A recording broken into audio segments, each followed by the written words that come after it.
Salut, chers frères, c'est nous aussi de l'Est à l'Ouest. Bonjour, bonsoir.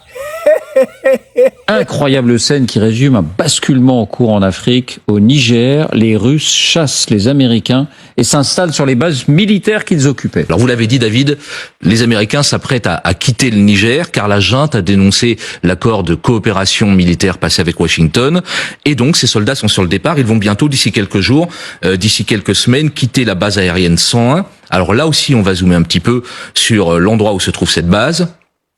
Situé tout près de Niamey, tout près de l'aéroport international. Il y a donc sur cette base, en ce moment, l'armée nigérienne, des soldats américains et un premier contingent de soldats russes. Ils sont arrivés début avril, entre 60 et 100 soldats russes qui ont investi aussi une partie de cette base aérienne. Vous allez me dire cohabitation surréaliste entre Russes et Américains, mais elle a été confirmée en fin de semaine dernière par le secrétaire d'État américain, Lloyd Austin, qui essaie d'être rassurant. Il n'y a pas de problème. Russes et Américains peuvent cohabiter sur la même base militaire, ce qui est quand même assez étonnant, je dois dire. Alors ces soldats russes, qui sont-ils? Eh bien, ils appartiennent à l'Africa Corps, les héritiers du groupe militaire Wagner, du défunt Prigojine. Début avril, leur arrivée au Niger avait même été annoncée par la télévision officielle de la junte. Et voici un extrait.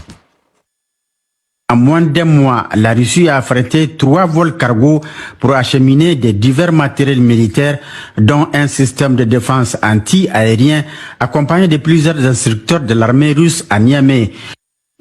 Alors David, qu'est-ce que ça nous dit, cette histoire de la base 101 à Niamey? Eh bien, ce qu'on savait déjà, qu'au Sahel, les Russes prennent position dès lors qu'un vide s'installe. On l'a vu au Mali, on l'a vu au Burkina, on l'a vu au Soudan, on le voit aujourd'hui au Niger. En ce moment, Moscou développe des relations avec les pays africains dans tous les domaines. C'est ce qu'a déclaré Peskov il y a pas très longtemps.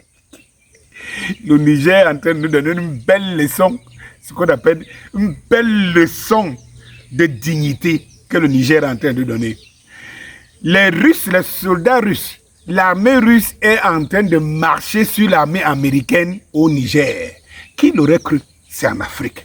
Qui l'aurait cru? Les vraies choses sont en train de se passer en Afrique, on les voit. Voilà l'armée russe aux portes. On dit aux Américains, partez, les Russes viennent s'installer. Ça ne se fait pas derrière, hein? Ça ne se fait pas la nuit. Ça ne se fait pas la nuit, ça se fait le jour. Je vous dis que ça ne se fait pas la nuit, ça se fait le jour. Voilà l'armée russe qui prend position à la base militaire qu'occupaient les Américains. Et on a dit aux Américains partez. Et avant que les Américains ne partent, on a mis les Russes sont à côté, en face. On ne dit même pas que, on ne dit pas que non, on veut, c'est pas derrière qu'on a une intention. Non, on vous montre l'intention directe.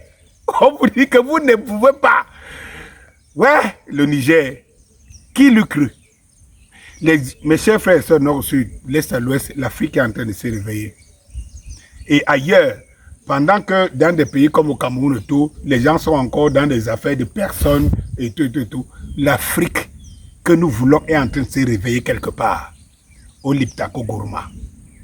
Le MS, le mouvement de soutien à la libération de l'Afrique, est en train de travailler pour pouvoir être le bâton, c'est-à-dire que le bâton de ces leaders.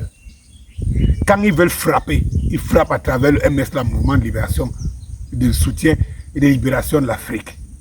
Chers frères, bonsoir.